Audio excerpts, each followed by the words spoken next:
Hi hello నమస్తే welcome to Q News. Operation Sindoor ఈ పేరు వెనుకున్న అర్థం ఏంటి? సింధూరాన్ని హైలైట్ చేయడంలో ఉన్న మర్మం ఏంటి? ఈ పేరే ప్రత్యేకించి ఈ ఆపరేషన్కి ప్రధాని మోడీ ఎందుకు పెట్టినట్టు? ఈ ఆపరేషన్కి హైందవ సాంప్రదాయానికి ఉన్న సంబంధం ఏంటి? మన మహిళా మూర్తులకు సింధూరం ఎందుకంత ప్రత్యేకం? ఇలాంటి సింధూరాన్ని తమ ఆపరేషన్కి ఎందుకు పేరుగా పెట్టుకున్నారు? సింధూర్ పవర్ ఎలా ఉంది తెలుసుకునే ప్రయత్నం చేద్దాం.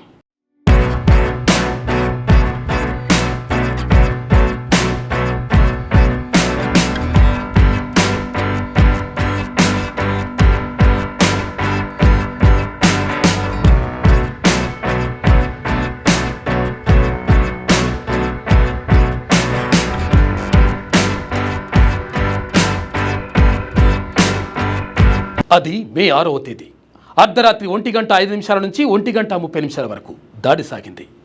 25 నిమిషాలు మాత్రమే అయినా 24 మిసైళ్లతో పీఓకేలోని ఉగ్ర స్థావరాలపై భారత సైన్యం చేసిన భీకర దాడిగా ఇది చరిత్రలో నిలిచిపోయింది. మొత్తం 9 స్థావరాలు లష్కరే తోయిబా, జైషే మొహమ్మద్, హిజ్బుల్ ముజాహిద్దీన్తో సంబంధం ఉన్న పెద్ద ఎత్తున ఉగ్రవాదులు మృతి చెందారు. దీని పేరే ఆపరేషన్ సింధూర్. శత్రువుల గుండెల్లో సింధూర్ ఎప్పుడు మర్చిపోలేని భయాన్ని సృష్టించింది. अपने बच्चों को, अपने बुजुर्गों को लेकर अपने घरों को लॉक करके ऊपर रोड वाली तरफ चले जाएं और कलमा तैयबा का विर्द करें. ऐलान ऐलान ऐलान एक जरूरी ऐलान समाअत फरमाएं. तमाम एहलियाने मोहल्ला के लोग के ऊपर रोड वाली तरफ चले जाएं. ఆపరేషన్ సింధూర్ పాక్ ఉగ్రవాదులకు నిద్రలేని రాత్రులను మిగిల్చిన పేరు. శత్రుముఖల భరతం పట్టి కలలో కూడా ఊహించని విపత్తును తమ స్థావరాల్లోనే రుచి చూపించిన పేరది. మతం పేరుతో ఉగ్రవాదం చేసి చూపిస్తే ఆడబిడ్డల సింధూరాన్ని ఎగతాళి చేసి తాలి దూరం చేస్తే పర్యవసనం ఎలా ఉండాలి? బొట్టు బొట్టుకు బుల్లెట్ అనేలా మరోసారి ఇలాంటిది చేయాలన్న ఆలోచన కూడా రానంతగా ఉండాలి.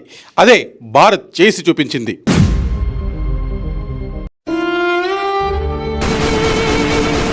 కాళ్ళ పారాణి అయినా ఆరకముందే భర్తను కోల్పోయిన విధానం యావత్తు భారతదేశం మొత్తాన్ని నిలువునా వణికించేసింది.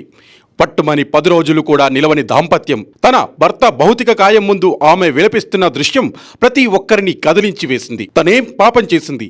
పెళ్లి చేసుకుని హనీమూన్లో భాగంగా కాశ్మీర్కి వెళ్లడమే నేరమైందా? అంత మాత్రానికి తన భర్తను కోల్పోవాలా? కాశ్మీర్ ప్రస్తుతం ప్రశాంతంగా ఉంది. పర్యాటక స్వర్గధామం అన్నారే, మీ మాటలను నమ్మి వచ్చినందుకు ఇదేనా శాస్తి అంటూ ఆమె చేసిన మౌనరోధన ఈ ప్రపంచం మొత్తాన్ని కలిచివేసింది. ఆమె కార్చిన కన్నీళ్లు, వేసిన ప్రశ్నలకు బదులు చెప్పాలనుకుంది భారత ప్రభుత్వం. మరీ ముఖ్యంగా ఆమె ధీరంగా రోధిస్తున్న దృశ్యం భారత ప్రధానిని కదిలించింది. ఇంత పెద్ద సైనిక శక్తి కలిగి ఉండి ఇంత భారీ ఎత్తున భద్రతా ఏర్పాట్లు చేస్తూ ఏటా కొన్ని వందల కోట్ల రూపాయలు రక్షణకే ఖర్చు చేస్తూ మన జీడిపిలో సుమారు 2% అంటే మన బడ్జెట్లో అటు ఇటుగా 14% కేవలం సైనిక అవసరాలకే ఖర్చు పెడుతోంది. ఇందుకోసమేనా? మనల్ని నమ్మి మన దేశంలో భాగమైన ఒక ప్రాంతానికి తన భర్తతో సహా వెళ్ళిన ఒక నవవధువు తిరిగి తాను ఒంటరి కావడమే కాకుండా అతడు శివపేటికలో తిరిగి రావడమా? అత్యంత బాధాకరం. ఈ జాతి యావత్తు సమాధానం చెప్పి తీరాల్సిన హృదయ విచారక దృశ్యం అది. అంత దైన్యంలోనూ ఆ నవవధువు జై హింద్ అంటూ చేసిన సెల్యూట్ ఒక్కసారిగా మోడీ గుండెలకు తాకింది. ఆమె దేశభక్తికి ఆయన పూర్తిగా చలించిపోయారు. భర్తను చంపిన ఉగ్రవాదితో ఆ బాధిత మహిళ తనను, తన కుమారుణ్ణి కూడా చంపేయమని ప్రాధేయపడింది. భర్త లేని జీవితం తాము గడపలేమని ఆ కఠినాత్ముడితో చెప్పుకొని బాధపడింది. వెళ్ళి మీ మోడీతో చెప్పుకోండి. ఆ ఉగ్రవాది నుంచి కటుగా వచ్చిన సమాధానం ఇది కూడా జాతి మొత్తాన్ని తీవ్రంగా ఆలోచింపజేసింది. ఆమె స్వయంగా చెప్పుకోలేకపోయిందేమో కానీ ఆమె బాధతో కూడిన మాటలు యావత్ భారతదేశం తరపున మోడీ చెవికి చాలా స్పష్టంగానే వినిపించింది.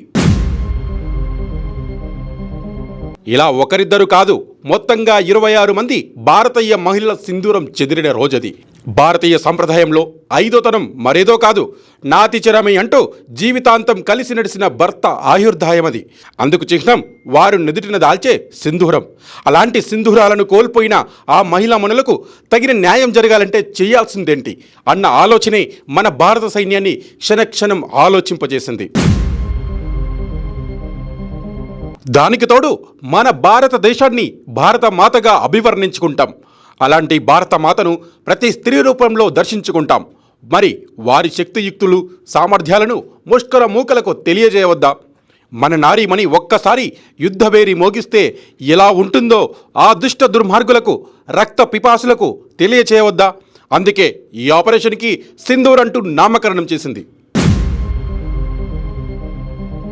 దాని ఫలితమే మే 6వ తేదీ అర్ధరాత్రి మన నారీమణి శక్తి సామర్థ్యాలను తెలియచేసేలా భారత సైన్యం ఉగ్రమూకలు తలదాచుకున్న చోట్లని వెతికి మరీ భస్మీపటలం చేసింది.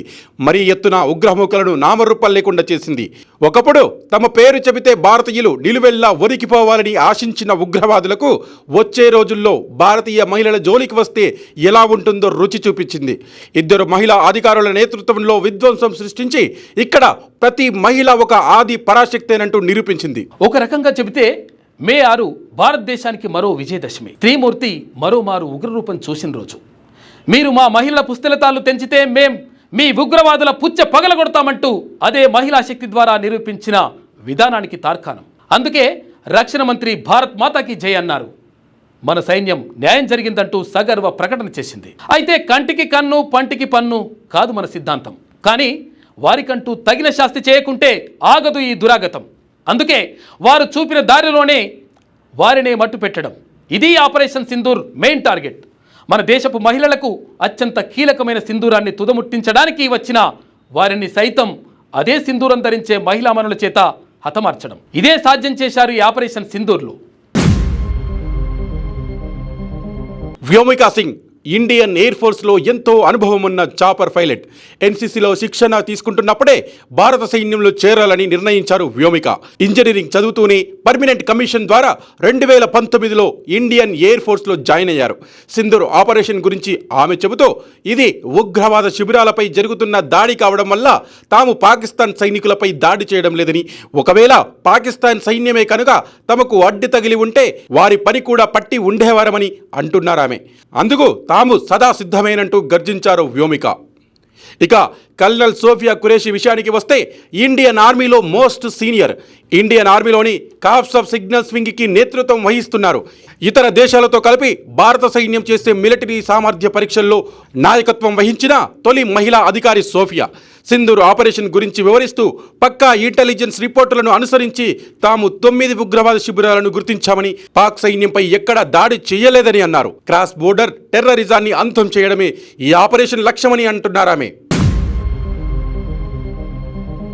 ఆమె దయతలచడం వల్ల మాత్రమే మీరీ మాత్రమైనా ఊపిరి పీల్చుకుంటున్నారు.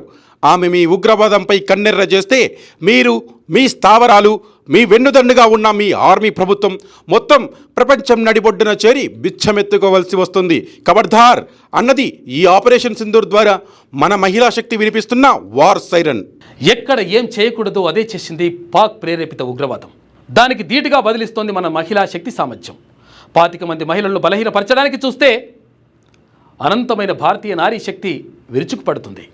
ఉగ్రవాదం అన్న పదాన్ని పలకడానికే భయం కలిగేలాంటి వాతావరణం కల్పిస్తుంది. ఇది కేవలం ట్రైలర్ మాత్రమే, ముందుంది అసలు సినిమా. క్యూ న్యూస్లో పనిచేయటకు వీడియో ఎడిటింగ్ మరియు SEOలో అనుభవం గల జూనియర్ ఎడిటర్స్ కావాలను సంప్రదించవలసిన నెంబర్ 8688926084. లేటెస్ట్ న్యూస్ తెలుగు మరియు ఇంగ్లీష్ అప్డేట్స్ కోసం ఇప్పుడే క్యూ న్యూస్ అఫీషియల్ యాప్ని ప్లే స్టోర్ నుండి డౌన్లోడ్ చేసుకోండి. సరికొత్త సమాచారాల కోసం క్యూ న్యూస్ వెబ్సైట్ని ఫాలో అవ్వండి. ఛానల్లో ప్రాంతీయ, జాతీయ, అంతర్జాతీయ వార్తలు వీక్షించండి. లైక్ చేయండి.